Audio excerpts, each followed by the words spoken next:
So which is it? I want to ask you clearly. Did you know that Mr. Chin was playing a role in establishing this program? Yes or no? No. So you said you sent a message to someone thanking him for helping shape our latest program, even though you had no knowledge of his involvement in the program.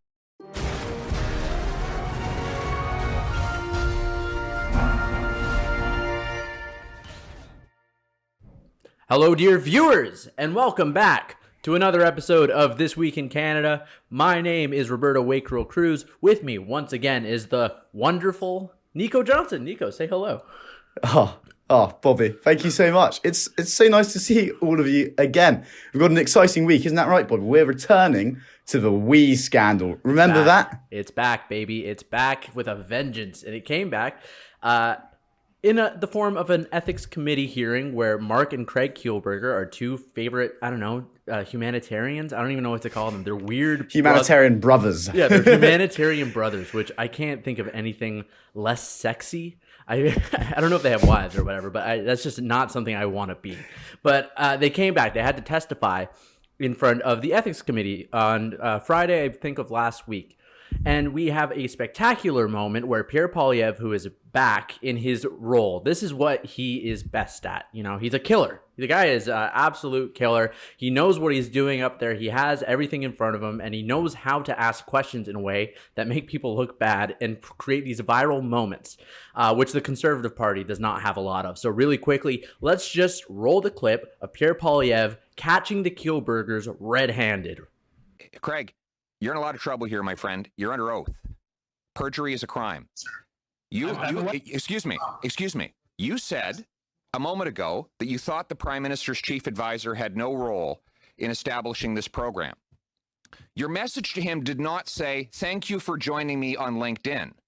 It said, "Thank you for your kindness in helping shape our latest program with the government. Warmly, Craig." So which is it? I want to ask you clearly. Did you know that Mr. Chin was playing a role in establishing this program? Yes or no? No. So you said you sent a message to someone thanking him for helping shape our latest program, even though you had no knowledge of his involvement in the program. 100 messages went out to my LinkedIn people, and my EA kindly drafted them. Right. Okay. So you sent 100 messages out to random people thanking them for establishing a government program? No, each had a personalized LinkedIn request. That was his LinkedIn request. His LinkedIn request asked you to thank him for establishing this program? What a beautiful moment. I mean, What a stunner. It is set up so perfectly. He asked them the question, do you guys know Mr. Ben Chin? And, you know, they're just like, no, we don't know him. We don't know what role that guy had. And then, boom, right in the kisser. No escape, but apparently they say, an EA, an executive assistant, was writing my letters, signing my name, but it wasn't me. It's terribly, terribly strange. And it's not the only We charity news to come out of this week. You know, it's quite nice. It's like I'm returning to the summer. I mean, Bobby and I absolutely survived on this stuff for about 2 weeks, or 2 months, actually. 2 months. But there were two other stories which I found interesting this week. Firstly, there was this donor who donated to the We charity to build schools in Kenya or something, and it was in honor of his dead son. You know, quite a nice way to remember, you know, the son's legacy or whatever. And as a way to commemorate his donation and his son's life, the We charity put up a plaque, and they kept it there right up until there was another donor who offered even more money. And eventually he came back on a trip and saw that they just sort of plastered over his name. And a Liberal MP asked him this and said, what are you guys doing? And they basically said, well, I don't know. Another interesting point, why do they always testify together? I mean, that's just a weird digression, but it's weird. Odd. They don't have special status just because they're brothers. But anyway, the other story, which I found particularly interesting, was that during this testimony, they decided to attack the Liberal government, and in particular Justin Trudeau and Bill Morneau. And this is something they haven't done because they were very cozy. You know, they were, I think, family, friends, clearly. I mean, how else would Bill Morneau's daughter write, a book about some villager somewhere in, Africa? Very odd. And, Justin Trudeau's mother was constantly appearing on the We Charity stage. So they're clearly very close, and they stopped themselves from going after the government. They sort of went hand in hand, basically defending themselves together against Conservative and NDP attacks. But in this most recent testimony, they actually came out and said, look, we didn't prorogue Parliament. We didn't tell these numbnut Liberals to not recuse themselves from Parliament after they went on a $40,000 vacation. We didn't have anything to do with this. And they basically made it out to say that they were the victims of politics. Yeah. And like most good lies, there's actually an element of truth to that. They have been caught up in something. But the fact is that they were political. They got this, contract. Remember the contract that started all of this? This redundant, massive contract? Exactly. They got that because they were close to the Liberal government. They had been lobbying. So I don't buy it totally. I don't buy it either. They fell on the political sword because they played politics and because they were, in my view, corrupt.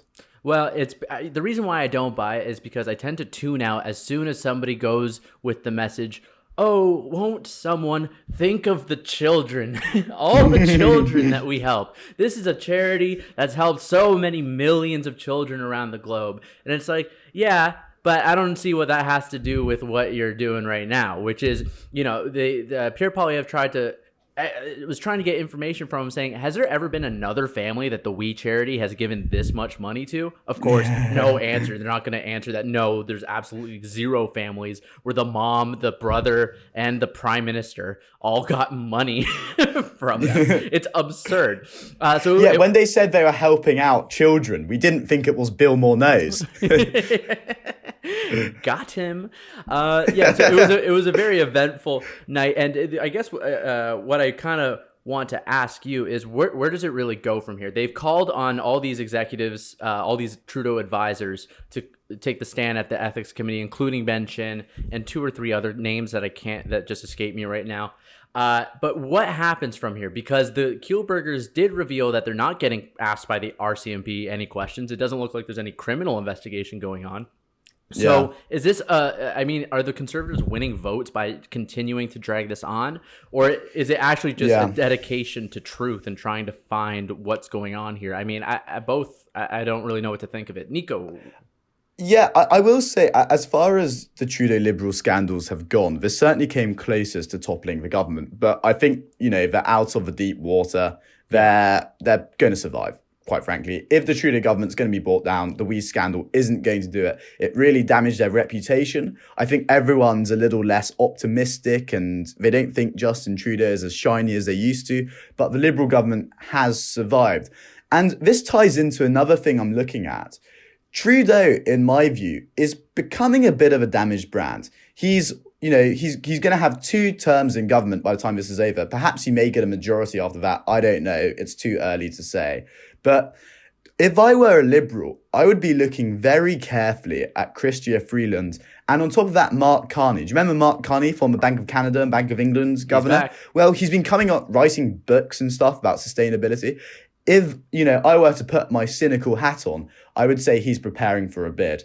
And my God, is Mark Carney going to be a difficult challenger to beat? But as far as the We scandal goes in causing serious damage to the Liberal Party anymore, I don't think it's going to work. And I actually think the Conservatives, it may not be such a good idea anymore, politically speaking. And of course, ethics and the truth is another question altogether. But just in terms of winning votes, I don't know if this is necessarily the right place to apply pressure. I agree. I don't know. It seems like kind of beating a dead horse a little bit, which is unfortunate because this scandal was, I think you're right, the one that would have brought down the Liberals if it had been taken care of so swiftly enough. But unfortunately, the Liberals just had all the tricks up their sleeves and managed to just squirm out of another one. So you know what? I don't know. And I just really quickly, I don't think Aaron O'Toole's the guy that's going to beat him. I'm now of this opinion that I don't think he's our guy. I don't think he's the guy that's gonna do it. He just doesn't inspire anyone. I haven't seen much positive anything from him. So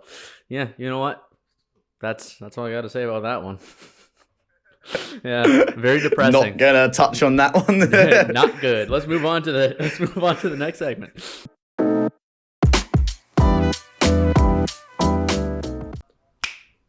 Wow, what a fun transition. These transitions are so much better than our last ones.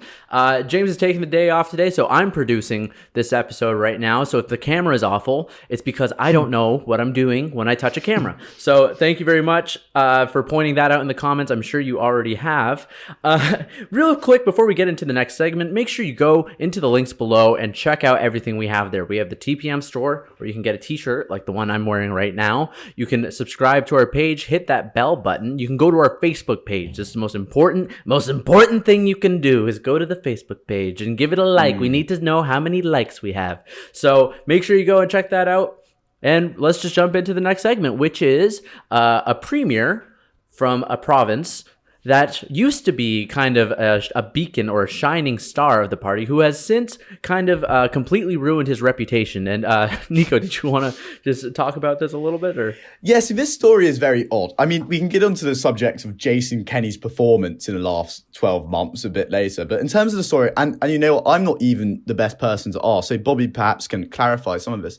But a movie came out. It was set in Alaska. And Bigfoot family. Basically, yeah, Bigfoot family, and it has some negative connotations, some people argued, about the oil and gas industry. Now, you know, I don't really care, but I was reading more about it, and basically it turns out Jason Kenney has set up, and I quote, a war room, that's what he calls it, not me, where I think a bunch of bureaucrats get together and try and find the best way to combat sort of negative portrayals of oil and gas. I mean, perhaps that's necessary. I don't know. But it seems to me that they're attacking the wrong place. There's this movie, and they said this was propaganda, dogmatic. They're teaching they're corrupting the youth. You know, they should be put on trial. I think it's a bit they're making a mountain out of a molehill. And actually, say what you will about the NDP, I'm not a fan, but they did say something which I think was quite interesting, which is essentially, you know, you've made such a massive fuss out of this that you're drawing so much attention to it, needless attention to it. And, you know, British newspapers picked up the story and said, look what's going on in Alberta. This is a bit weird. It just seems to be a bad idea. Bobby, what do you think? And perhaps you can clarify a bit more. Well, yeah, you basically hit the most important points, but I think you're right. It's kind of making a caricature out of Alberta, which, you know, I understand the oil and gas industry is important. That's obvious. That's, you know, you don't even have to really... We don't have to get into that. The point is that he's going after Netflix, a Netflix cartoon that, I mean, you don't have to subscribe to Netflix. You don't have to watch the cartoon. And if you're expecting Netflix, I don't even understand what the thought process is here. You're expecting Netflix to create a cartoon that's super pro oil and gas. I mean, Netflix, I think it's just not going to make shows like that. It's already pretty liberal. Most of its shows abide by liberal values because they're trying to make as much money as possible.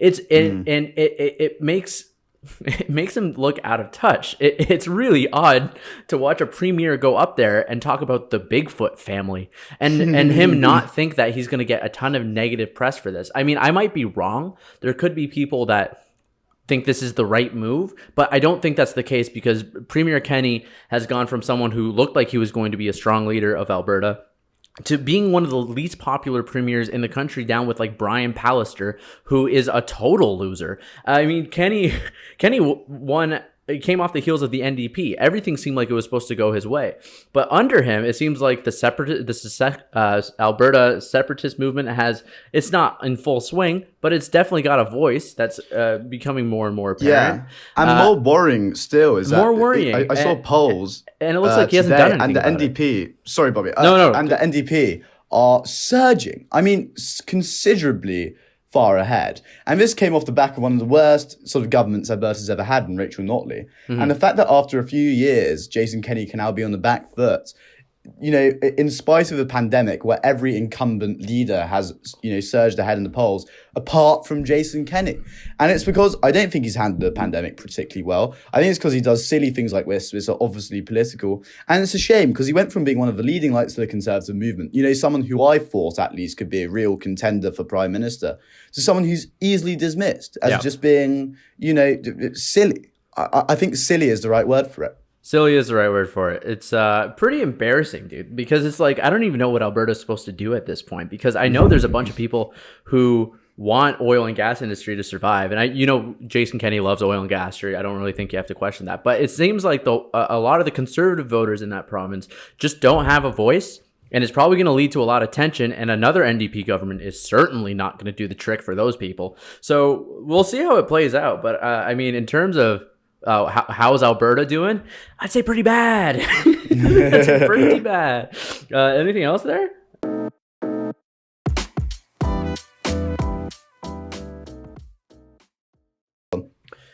Well, that was an okay episode. It might not have been our best, but you already know that. You just watched it. But thank you for watching. Thank you very much for viewing. We want to announce now the winner of last week's big t-shirt contest. So we're going to put the the comment up on the screen, and it's from Miss Basil Bloomer. I don't know if this is your real name or whatever, but give us an email at bobbyandnico at gmail.com. And just put just let us know that this is you. And we're going to mail you a t-shirt. So congrats. Thank you for playing. Make sure you go still to the Facebook links below, and give us a like on Facebook. You got to do it. It's the most important thing in my life right now. All right. Give us a subscription. Give us a thumbs up. Thank you for viewing this episode. Nico, you got anything to say to our fantastic, fun viewers? No, nothing, actually. Go away. Great. Thank you for watching. I love you. Goodbye, everyone. Bye. Thank you for watching.